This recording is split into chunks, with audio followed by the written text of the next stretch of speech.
AP liquor స్కామ్‌లో దాదాపుగా 3,500 కోట్లకు పైగా మనీ లాండరింగ్ జరిగింది. ముఖ్యంగా భారీ స్కామ్ జరిగిందని మనం ఇప్పటి వరకు కూడా వింటూనే ఉన్నాం. ఇప్పుడు తాజాగా చూసుకుంటే మీడియా అంతా కూడా ఒకటే కథనాలు వినిపిస్తున్నాయి. అవి ఏంటి అనంటే ఏపీ లిక్కర్ స్కామ్‌లో ఇప్పటి వరకు ముడుపులు ఏవైతే ఉన్నాయో కోటాను కోట్ల రూపాయల డబ్బులు ఏవైతే ఉన్నాయో అవి బంగారం రూపంలో ఉన్నాయి. దాదాపు 1000 కేజీలకు పైగా బంగారం కొన్నారని ఒక ఆరోపణ అయితే చాలా బలంగా వినబడుతుంది. అది తాజాగా చూసుకుంటే అసలు ఏపీ లిక్కర్ స్కామ్ అనేది ముందుగా మొదలైంది.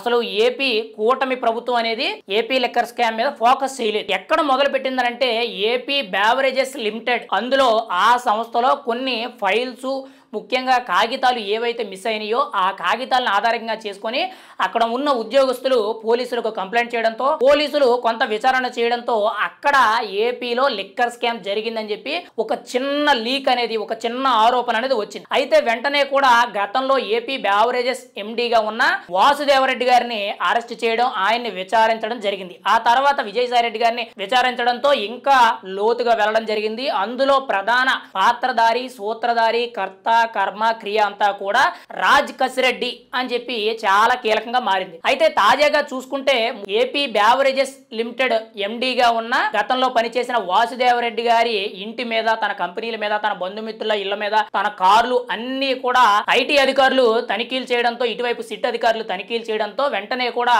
కొన్ని కొత్త ఆధారాలు అయితే బయటపడ్డాయి. అంటే తీగలాగితే డొంక కదిలిందని మనం అయితే చెప్పుకోవచ్చు. యాక్చువల్ గా ఏపీ బ్యావరేజెస్ కార్పొరేషన్ లిమిటెడ్ ఏదైతే ఉందో అందులో జరిగిన తప్పులను గ్రహిస్తూ ఉంటుంటే ఇక్కడ ఏపీ లిక్కర్ స్కామ్ బయటపడ్డది. ఇప్పుడు ఏపీ లిక్కర్ స్కామ్ ని ఒక్కొక్కటి పరిశీలిస్తుంటే అందులో జరిగిన ఆ స్కామ్ లో జరిగిన భారీ స్థాయిలో నగదు ఏదైతే ఉందో దానిలో బంగారం కొనుగోలు చేశారు. సుమారు 1000 కేజీలకు పైగా బంగారం కొనుగోలు చేశారనే రిసిప్ట్లు ఏవైతే ఉన్నాయో అవి ముఖ్యంగా వాసుదేవరెడ్డి గారి కారులో కొన్ని ఆ బంగారం కొన్న స్లిప్లు ఏవైతే ఉన్నాయో అవి దొరికినాయి అని చెప్పి ఒక సమాచారం అయితే ఉంది. కీలకంగా చూసుకుంటే ముందు ఆ బంగారం ముడుపులు ఏంటి అని చెప్పి సిట్ అధికారులు విచారణ చేపడితే ముందు 400 కేజీల వరకు అని చెప్పి కొంత సమాచారం అయితే తెలిసింది. ఆ తర్వాత ఇప్పుడు తాజాగా చూసుకుంటే 1000 కేజీలకు పైగా బంగారం కొనుగోలు చేశారు. ఆ కొనుగోలు చేసిన బంగారాన్ని దుబాయ్కి తరలించారు అని చెప్పి ప్రధాన ఆరోపణ అనేది ఇప్పుడు బయటకు వచ్చింది. ఒక రకంగా చెప్పాలంటే కేజీఎఫ్ సినిమాలో ఏదైతే ఇక్కడ తవ్విన బంగారాన్ని దుబాయ్కి చేరవేసి మళ్ళీ అక్కడి నుంచి ఆ బంగారాన్ని రిటర్న్ ఇక్కడ మన దేశానికి దిగుమతి చేసుకునేవారు. సేమ్ అదే విధంగా కూడా ఇక్కడ ఏపీ లిక్కర్ స్కామ్ లో జరిగిన అవినీతి ఏదైతే ఉందో ఆ లిక్కర్ స్కామ్ లో వచ్చిన డబ్బుతో ముంబైకి చెందిన ఒక కంపెనీతో హైదరాబాద్ లోను, బెంగళూరులోను, ముంబైలోకి చెందిన ప్రధాన జ్యువెలరీ షాపులు ఏవైతే ఉన్నాయో ఆ జ్యువెలరీ షాపుల్లో ఒక్కొక్క దగ్గర 80 కేజీల బంగారం, ఇంకో చోట దాదాపుగా 196 కోట్ల రూపాయల బంగారం, ఇలా 100 కేజీల బంగారం అనేది కొన్నారు. సుమారుగా ఓవరాల్ గా ఇప్పటి వరకు కూడా సిట్ అధికారులకు అందిన సమాచారం ప్రకారం చూసుకుంటే 1000 కేజీలకు పైగా బంగారం కొన్నారు అనేది ప్రధాన ఆరోపణ. పైగా వాళ్ళు కొన్నప్పుడు 50,000 నుంచి 70,000 మధ్యలో ఈ రేషియోలు అయితే ఉంది. అంటే 2021, 22, 23 ఈ టైంలో బంగారం రేట్ అనేది ఆ వాల్యూ ఉంది. ప్రజెంట్ ₹1,00,000 టచ్ చేసి ప్రజెంట్ 98-97,000లో బంగారం రేట్ అనేది నడుస్తుంది. అంటే ఒక రకంగా చెప్పాలంటే వాళ్ళు 1000 కేజీల బంగారం కొంటే ఇప్పుడు ఇంకా అదనంగా ఇంకొక 500-600 కేజీల బంగారం విలువైన డబ్బు అనేది వాళ్ళకి కలిసిందని మనం చెప్పుకోవచ్చు. కానీ ఇక్కడ ముఖ్యంగా చూసుకుంటే ఈ బంగారం అంతా కూడా విదేశాలకు అంటే దుబాయ్కే తరలించారా లేకపోతే ఇతర దేశాలకు తరలించారా,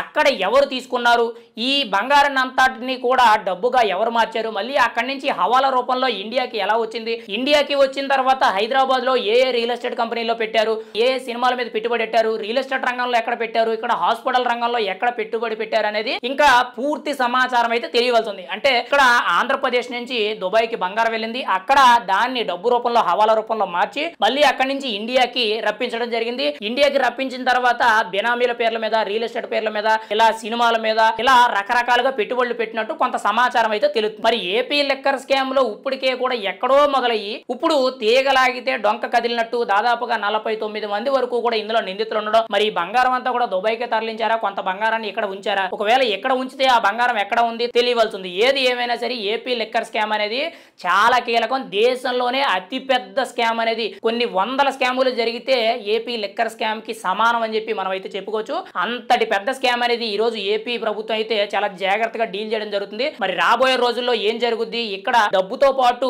బంగారం దాన్ని మనీ లాండరింగ్ కింద హవాలా రూపంలో మార్చడంతో ఇప్పుడు ఈడీ పూర్తిగా కూడా ఎంటర్ అయ్యి బంగారానికి సంబంధించిన పూర్తి వివరాలన్నీ కూడా బయటకు లాగడం జరుగుతుంది. మరి కొద్ది రోజుల్లోనే వాసుదేవరెడ్డి గాని, రాజకసిరెడ్డి గాని, ధనుంజయ రెడ్డి గాని, గోవిందప్ప గాని, కృష్ణమోహన్ రెడ్డి గారు కానీ, మిథున్ రెడ్డి గారు కానీ, విజయసాయి రెడ్డి గారు కానీ ఫైనల్ గా జగన్మోహన్ రెడ్డి గారు కానీ వీళ్ళందరూ కూడా అరెస్ట్ అయ్యే అవకాశం అయితే కనబడుతుంది. మరి జగన్మోహన్ రెడ్డి గారి అరెస్టు లిక్కర్ స్కామ్ లో ఎంత వరకు వెళ్తుంది, ఇంకా ఎంతెంత బంగారం కొన్నారు, ఇంకా వేరే ఇట్ల మీద పెట్టుబడి పెట్టారనేది పూర్తి వివరాలు బయటకు రావాల్సి ఉంది.